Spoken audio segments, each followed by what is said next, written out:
Hello. Today I'm teaching you how to make a basic skirt block or sloper to fit your body with your measurements. This basic pattern is used in flat patterning. You can use this block to make the skirt of your dreams. I'm Bronwen, a theatrical costuming professional dedicated to sharing my sewing knowledge of vintage dressmaking while having fun and looking fabulous. Let's do some vintage sewing. This is an instructional video with lots of info, so hang tight while I get you through all the basic information you need to get started. You will learn the basics of following a draft, lots of new vocabulary, and hopefully come out with a sloper that fits you perfectly. All right, what even is a block or a sloper? So it is a pattern tool that is used in apparel manufacturing. It is a basic, I hate to use the word pattern because it doesn't have seam allowance. And in the fashion industry, if you use the word block or sloper and pattern in the same sentence, they get weird about it. So it is a block, and that is like a close fitting pattern of the torso and sleeve and a pencil skirt, a straight skirt. Okay, so it has two darts up here, 2 darts in the back, and a really straight slim sleeve. And it usually comes up to the neckline up here. They usually come in a set, okay? And they're usually either a specific size for that fashion manufacturer, or they are to fit a fit model that has been brought in to be like the look of their fashion line. Us regular people will make them to fit ourselves so that we can then make clothing that fits us specifically, okay? Back in the day in Hollywood, they would make them for each actress so that the studio would have a set of blocks. So like if Judy Garland's gonna be in this thing, they pull out her blocks, maybe even a dress form that fits her or that is her measurements, and they get to go to town on her costumes. That doesn't really happen so much anymore, but back in the day it did. What do you need to make one? Well, you need tools, and I'll go over that in a second. You also need a draft, which is basically a set of instructions on how to get a block or anything. You can find those in some patterning books. Now, the one I'm going to be using is a digital copy that I got on Etsy, and I will certainly put the link in there for you. There are books from all different time periods with drafts for all kinds of different things. So get one that you're interested in. Like if you're interested in the 1950s, get a 1950s patterning book. It should have flat patterns. The one that I'm using is called Pattern Drafting and Grading, Women's Garment Design, 1962 edition. So this is an updated edition. It has some 60s stuff in the beginning, and then like whenever the book was published originally, it's in the back. These older books do not have a huge size range. So you can run into trouble if you're sort of out of the norm. I say that very lightly. Size range, they weren't necessarily meant to get really big, so you might want a modern book for that, or a specific one for larger sizes or very tiny sizes. But the skirt should work for anybody since it's a pretty basic shape. It's basically a rectangle that comes in at the waist. So I think we're good with with our skirt sloper and pretty much any draft that you're gonna find for a skirt. Where we get into trouble is when we start doing the bodice, but we will address that at another time. So we are going to be doing a skirt sloper today. I figured it's a lot easier to do is to start with the skirt. Every single program that I have ever encountered has you start with the bodice, but we are not in one-on-one in person, right? This is a virtual thing, and there's lots of vocabulary and lots of new techniques that you may be using. And so we're gonna start with the skirt. They usually have you start with the bodice, and it's kind of like you're reaching up this giant mountain, and then as soon as you get your bodice done, everything that comes after the bodice is easy, and you kind of ski down the slope, right? But we're gonna start with the skirt, get your vocabulary going, get your knowledge kind of base, and get you a success. and then we'll move on to the bodice, okay? So in this video, we are just going to be doing the skirt sloper. So we're gonna need some basic measurements for our skirt draft. So I thought I would demonstrate a little bit of measuring and the measurements you're gonna need. You're gonna need a waist measurement, and I have a little piece of elastic just taut around my waist. To find your waist, it's usually about 2 inches above your belly button, give or take. If you put the elastic around and then you bend side to side, it will rest nicely in your natural waist, okay? I know a lot of our pants and other things come at different levels, so you don't really wanna be believing any of those other waist things. You want your natural waist where you are bending side to side, okay? So you are going to measure around that elastic, and it's going to be taut, not too tight, not too loose, just like right around at a comfortable spot for you, okay? And then you're gonna want to do your hip, and you're gonna make sure that that is at the fullest point around the bottom, okay? It's at different levels for different people, so that is another measurement we're gonna need. You're gonna need your hip, whatever that is, and then however high or low that measurement was taken, okay? So this one is at 8 for me. Sometimes they're at 6, sometimes they're at 9, just depending on the person. You will also need a skirt length measurement. So if you like your skirts just at the knee, that's the measurement you're gonna take. If you like your skirts to be mid-calf, that's the measurement you're gonna wanna take. The last measurement we need is called the sweep. It is for a alteration that we can do on our sloper. We can do a straight pencil skirt, or we can do a slight A-line, and that is going to take, more measurement around. So if you have an A-line skirt in your collection that you really love, I would measure around that one and bring that to the table. Also, just want to have a little chat about how we feel about when we're taking our measurements. This is just data. So I don't want any emotional stuff happening when you're taking your measurements. No, oh man, this is not the measurement I wanted, or no bad feelings, just data, okay? All of our bodies are beautiful, and they are all going to look better when we are making custom built sewing adventures for our own bodies, okay? I love you. No bad feelings about measurements. Tools that we are going to need for this patterning adventure. So we are going to need a 2-inch ruler. This is something you can find in the quilting section at like a Joann's or whatever. I'm going to be doing my draft in inches because I'm here in the United States and that's what we use. So sorry to everybody else who's using centimeters and stuff. This is standard here, so sorry. Okay. We're going to need a pair of paper scissors. This square is quite helpful but not necessary.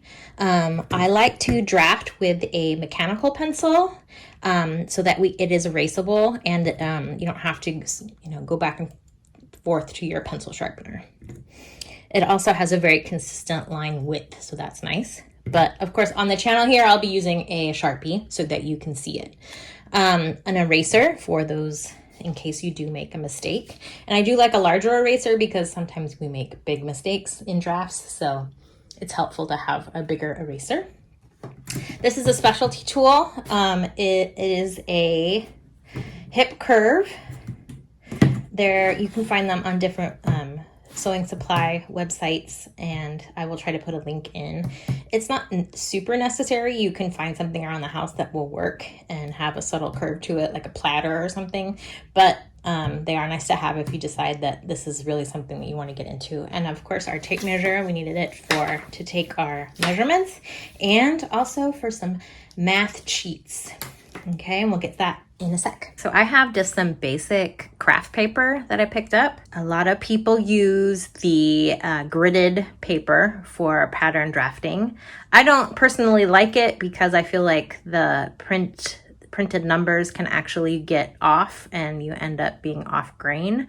This is a very, I would say, picky thing. So if you like gridded paper, please use it. No big deal. I'm just going to show you how to do it on plain paper.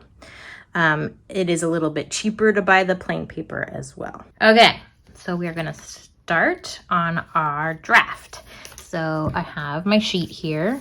It has a picture right here of what we're doing. It's kind of like a little map with all of the little letters on there, so you know where you're going. And then here's our instructions down here. Now I either want to like tick off that I did it, or I'm going to put in my post-it note so that I don't get confused with the amount of instructions going on here. This is a relatively simple draft, and as we go along, they can become way more complicated and have like, you know, if you're doing like a Victorian one, it can be like an entire sheet for like one piece. So I just want you guys to get in the habit of ticking the instructions along. Okay, so our first is to mark our center front length and our center front line. So I have a line marked here, and my center front is 26 inches. So I just want to make sure that I have enough paper and my line is long enough. So I'm just going to mark 26. This is going to be A, and this is going to be B. All right, so I have A marked and B marked. So that's our center front line. Okay, and then our next step, A to C equals 6.5 inches from waist to hip. That is from here to here. Now my hip line is at a different spot than 6.5 inches, so I'm going to change that. It is at 8.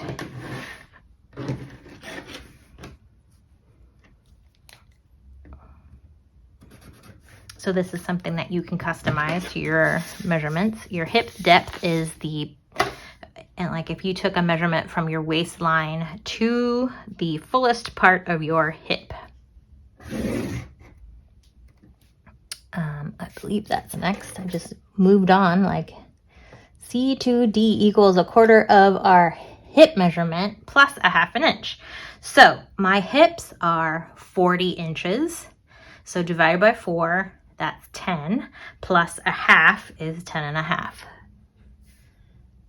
And I have squared out. So I can either use one of my line, my 1/2 inch line here, which will make it perpendicular here, or you can use the square. B to E equals the hip line, so square across from B. So I'm gonna square that same amount, 10.5 at the bottom here. And then we're going to connect those lines. So this is E, this is B.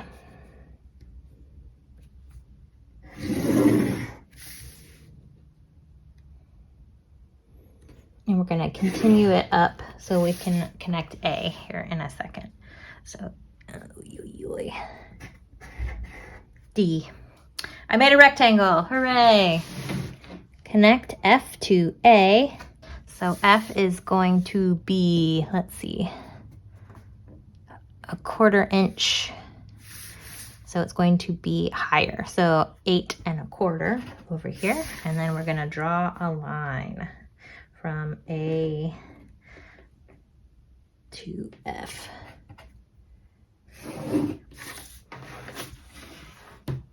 Grand. B to G, which is if we're going to be making the A-line version. So we have the sweep measurement, which is 52, divided by 1/4 equals 13. So I'm going to measure from B out to 13 inches.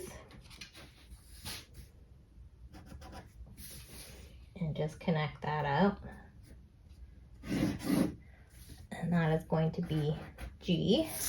A to H equals 1/4 of the waist measurement plus 1/2 inch for ease. So my waist is 30 inches. And if you divide that into quarters, you get 7.5. Let me show you a cheat. I have it all plotted out over here already. But say my waist is 30 with my measuring tape. I'm going to divide it in half. And then I'm going to divide it in half again.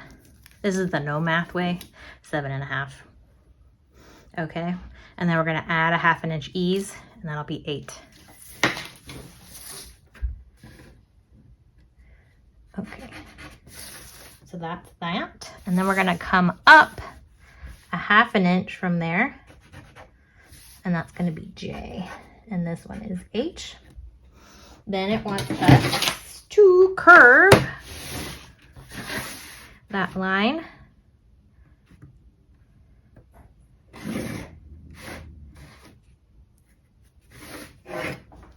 And then we're going to connect J to D.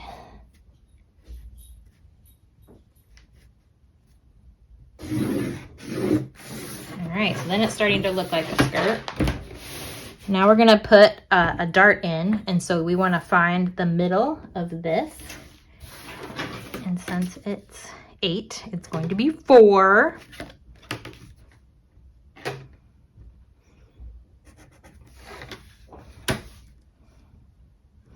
And then the dart itself wants to be 4 inches long. And it's a 1/2 inch. So we are going to do a 1/4 inch on either side of this middle to make the dart legs. Like so. All right, now we're gonna deal with the sweep over here. They want us to connect D and G for this A line. And then here is this weird thing. We want to find the middle of E to B, which is 5 1/4. And then we're gonna take my ruler and we're gonna put it on one of our lines to make it perpendicular. And then we're going to move it down that line until it intersects with that halfway point. And that's how we're gonna figure out the edge of the bottom. And there you go, there's the front. I'm going to mark center front here.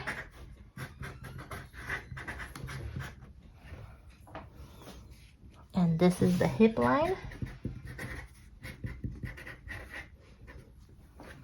Great. All right, and so now I'm going to just roll my paper out and we'll do the back.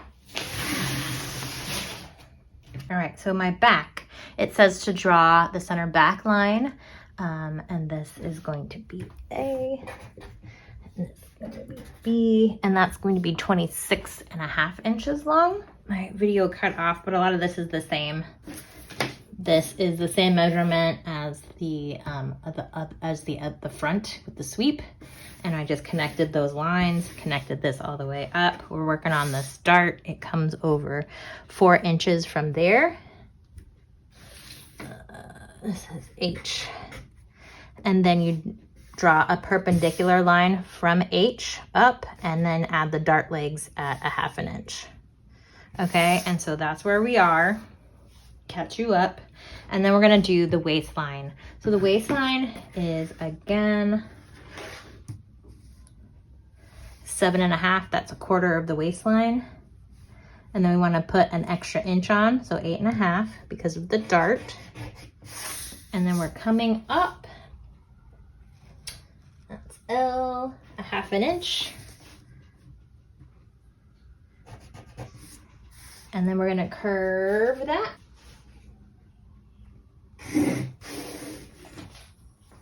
And then we can do this.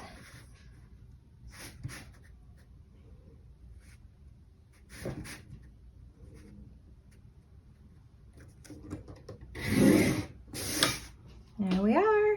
This point is L.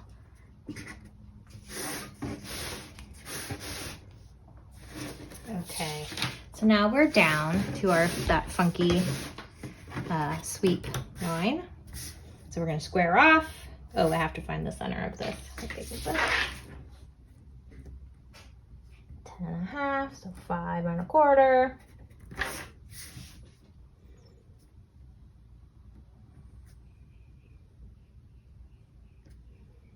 There we go. So I will cut these out and meet you back. Okay, I have them all cut out except for the waistline where the dart meets up. I'm gonna do a trick. So I have creased the this is the center back, but so that center back closer to the center back. I've creased that. And then I'm folding it over to meet the other dart leg. And I have it folded on that hip line, which is where the apex of the dart hits. And then I'm going to cut and kind of smooth out where those dart legs meet. So it's actually coming up just like a 1/16 of an inch or something right there. And then it'll give me the perfect little dart shape. All right, so now what we're basically going to do is do a test of these and see if they fit. Because, right, we've used our measurements and we're gonna see if that all translated into, you know, a good fitting garment on our actual body. So I'm gonna cut these out of like a wearable mock-up fabric with some large seam allowance, and then we'll see how they fit. So I have left ample seam allowance. So I have 2 inches in the center back so that I can either turn it into a kick pleat or I will have room to adjust. And then I've added 1 inch to the top because I do have a bit of a sway back, and that usually is an alteration that needs to happen. So I left some there, and then I have 3/4 on the side seams, just in case. And I am doing just the straight skirt, so I have folded back my A-line. We'll just test this out. And yes, I am using a tiger print fabric because I love it. Hi! All right, so I have my mock-up on. It has about 1 inch of seam allowance up here at the top, and it seems to be fitting really well. I mean, you know, we did calculate the measurements. It's hitting at a good place, which you can't really tell, but I have a 2 inch hem, which is like right below so that lines up right below the knee. And I think it really doesn't need any alteration. I might bring the back down just a little bit because of my sway back. And I will talk about some pattern alterations that we can do to help fix different fit issues, and I'll put those on the screen and we'll talk about those. But I think this came out super cute. I think for real life, I will probably peg this a little bit on the sides and then put a vent in the back, and I can just wear this, you know, for all my tiger themed events or whatever. Super cute. Things to think about when you are doing your fitting for your skirt. Sometimes we have we have kind of an angled back situation. This is kind of what I get because I have kind of or it's even more like this. So it's going to come up higher back here and slope down and then come into the front. Okay. What the key things to keep in mind is that your side seams is nice and straight, and that your hip line is really like straight across, perpendicular to that side seam. I think you can see here this, like sometimes you have a little bit of a belly and maybe your back is, your posture is a little bit off. Maybe you have scoliosis or something, and this will happen. So you need to lift that back section up so that this hip line is straight across. And if you can certainly mark that hip line on your fabric muslin to make sure that it is straight across, okay? And same with the other way. Maybe you have sort of like your posture is a little bit more forward. You will raise the front of it up, yeah? And make sure that see how it's dipping towards the back? You wanna make sure that side seam is front. All right, so I have, we're moving on. I wanted to show you, I did end up putting a waistband on my mock-up, and I did another fitting in front of the mirror with like really looking at it, and I needed to take out about 1/2 inch lower in the front, and then that kind of fixed what my sway back stuff that was happening in the back. So all I have to do is lower this 1/2 inch. We're getting kind of a point here, so I want to come out 1/4 to 3/8 with it being perpendicular, squared out, and then it's gonna go over to here. So I'm gonna cut this much out while folding my dart in. I could do a whole video on just doing the alteration parts of this. Fitting and doing the alterations is such a huge part of this. It's really hard to get everything that you need to know in one simple video. So maybe I will try to do an alterations video for you guys. All right, and then I have one more thing that I kind of screwed up. Ended up cutting off the line for the A line on the front, and I cut on the bottom line on the back. So I need to bring this down about 3/4 of an inch, and I'll just do that. So now that I have my pattern altered, I am going to put it onto cardboard. I'm pretty happy with how the pattern is. You could do another mock-up depending on, you know, how the first one went. If you feel like you have a lot of alterations, you might need to do another mock-up and try again, and then move to putting it onto cardboard. So I just bought some poster board at the dollar store or whatever, like, you know, you would do a project at school. I have a spiky pounce wheel that is another specialty patterning tool, and I'm gonna go ahead. I have lined up my pattern with the edge of the board. I'm gonna pounce that hip line through to the cardboard, and I have an awl, which is a pointy like leathering tool, but that you use them for patterning. And I'm gonna poke through a little hole to the cardboard, and then I'm just gonna mark the rest of it with a Sharpie around so that you can see. This is not necessarily the best way to do this, but here we are here on YouTube. The Sharpie is kind of a thick line, so that could get me in trouble if we were doing manufacturing. Okay. I'm gonna remove my paper.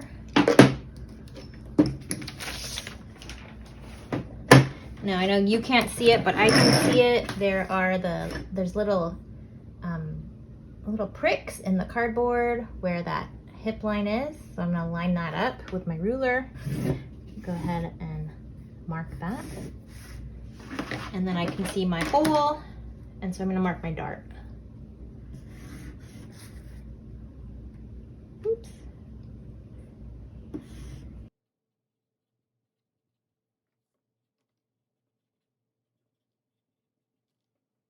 And then you can put all kinds of information on these. Like, say you're doing this for a friend, you can put that it was made for so-and-so with this waist measurement, this hip measurement, it's this many inches to the bottom of the sloper, yada, yada, yada. It's kind of up to you on what kind of information you need on your sloper. And then you cut it out as smoothly as possible, because you're going to using this and tracing around it. So any kind of like divot in your cutting is going to cause your pencil to kind of like go off the rails. So you want it really smooth around the edges if possible. I'm gonna just do the other one.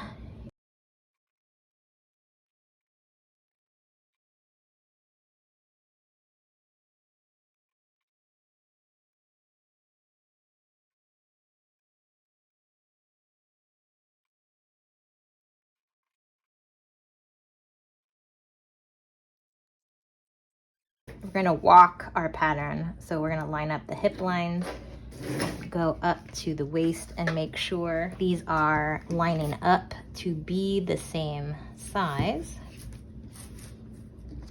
That's a little bit longer. So I could probably come up here and take a little bit off of the back. I'm going to come down. So I'm gonna cut on the inside of this line and the outside of this line. In manufacturing, these 1/16 of an inch really add up, but here at home, probably not as important.